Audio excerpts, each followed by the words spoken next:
कोई कितना भी परेशान व्यक्ति, उदास व्यक्ति कथा में आके बैठ जाए एक बार, बस उसका मन लग जाना चाहिए, उसका मन लग जाना चाहिए।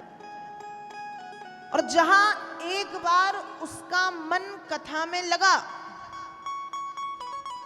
तो वो जितनी देर तक कथा में रहेगा उतनी देर तक का तो उसका जो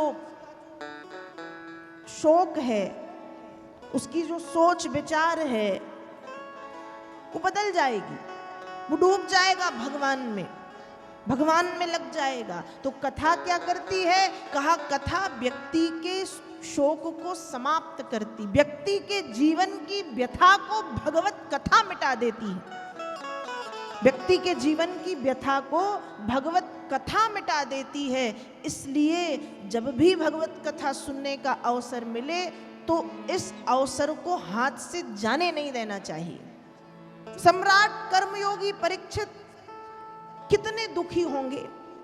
दुखी क्या होंगे? जब श्राप के विषय में पता चला कि आज से 7वें दिन तुम मर जाओगे। किसी व्यक्ति को यह पता चल जाए कि 4 दिन बाद तुम मर जाओगे तो पागल हो जाएगा। हमें पता नहीं होता कि हम कब मरेंगे। ये मालूम है कि मरना है, पर यह नहीं मालूम कि कब मरना है। पर परीक्षित को तो यह पता चल गया है कि 7 दिन, गिनती के 7 दिन है तुम्हारे पास, तुम कर लो तुम्हें जो करना है। हम इसलिए निश्चिंत होते हैं कि हमको पता नहीं कब मरना है, क्योंकि किसी ने समय देखा तो नहीं कब क्या हो जाए। पर हमें पता नहीं होता, इसलिए हम निश्चिंत होकर के बैठे रहते हैं कि अभी तो सब ठीक चल रहा है। परीक्षित को पता है कि आज से 7वें दिन तक्षक के द्वारा काटने पर उनकी मृत्यु होगी। परीक्षित को भीतर से कैसा लग रहा होगा कि अब 7 दिन है, क्या करूं, क्या ना करूं, कहां जाऊं, कैसे बचूं, किससे मिलूं, किसको अपना दुख बताऊं।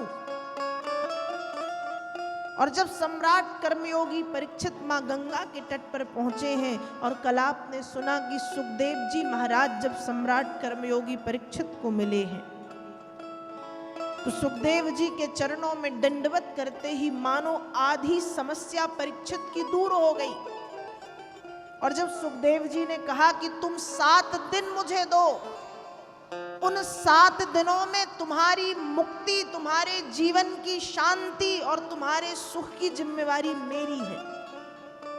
और जब कथा सुनाना शुरू किया तो परीक्षित सब भूल गए।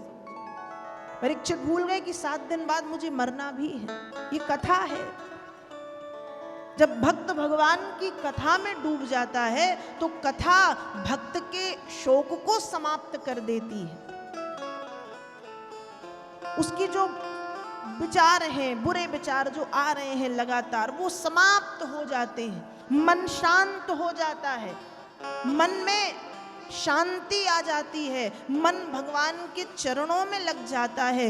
इसलिए कहते हैं कि मानव जीवन की व्यथा को भगवत कथा समाप्त कर देती है।